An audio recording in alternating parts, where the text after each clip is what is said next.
আসসালামু আলাইকুম everyone, welcome to TNT-Lessons। আজকেও আমরা কন্টিনিউটির আরেকটা প্রবলেম সলভ করব। ধরুন আপনার কাছে দেওয়া আছে এমন একটা ফাংশনের কন্টিনিউটি বের করতে হবে x ইকুয়ালস টু 0 পয়েন্টে, যে ফাংশনটা is equals x square into sign 1/x যখন x not equals 0 and f of x equals 0 যখন x ইকুয়ালস 0। তাহলে চলুন শুরু করা যাক। আমরা জানি আমাদের মূল কাজ কি। আমাদের মূল কাজ হলো কন্টিনিউটির যে তিনটি শর্ত আছে সেই তিনটি শর্ত মেনে অঙ্কটাকে সলভ করা। আমাদের প্রথম কাজ হলো কোনো একটা সার্টেন পয়েন্টে এফ অফ এক্স ডিফাইন্ড কিনা সেটা বের করা। এখানে সে পয়েন্টটা কি, এক্স ইকুয়ালস 0। তার মানে আমাদের প্রথম কাজ এফ অফ 0 বের করা। এবং এখান থেকে আমরা দেখতে পাচ্ছি যদি এক্স ইকুয়ালস 0 হয় তাহলে এফ অফ এক্স ইকুয়ালস কী হবে, 0।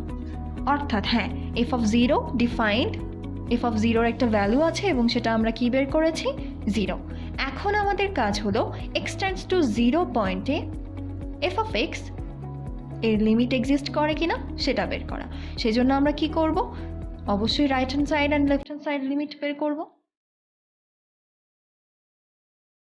তাহলে শুরুতেই লেফট হ্যান্ড সাইড লিমিট।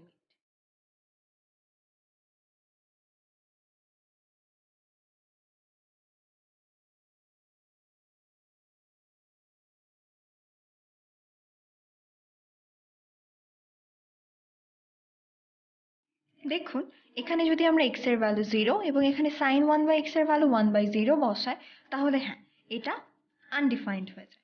কিন্তু আমরা লিমিটের একটা ফর্মুলা জানি, সেটা হচ্ছে limit x tends to 0 sin x by x equals 1।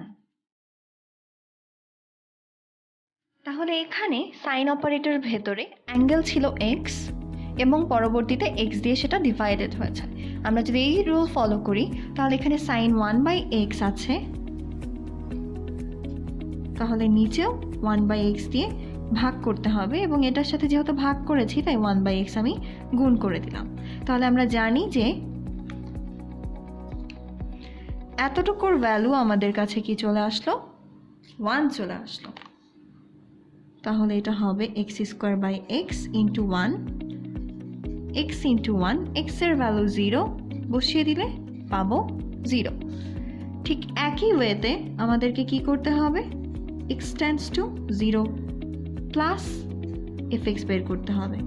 এবং ঠিক এই একই ফর্মুলা বা একই প্রসেস ইউজ করে আমরা এখানেও কি পেয়ে যাব, x এর ভ্যালু 0 পেয়ে যাব, লিমিটের ভ্যালু 0 পেয়ে যাব।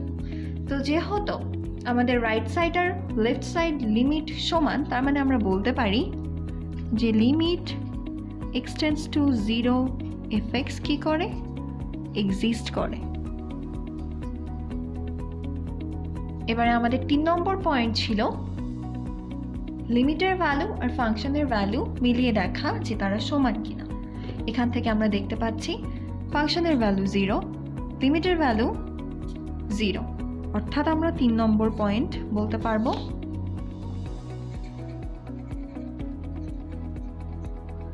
Limit x tends to 0 of fx equals f of 0।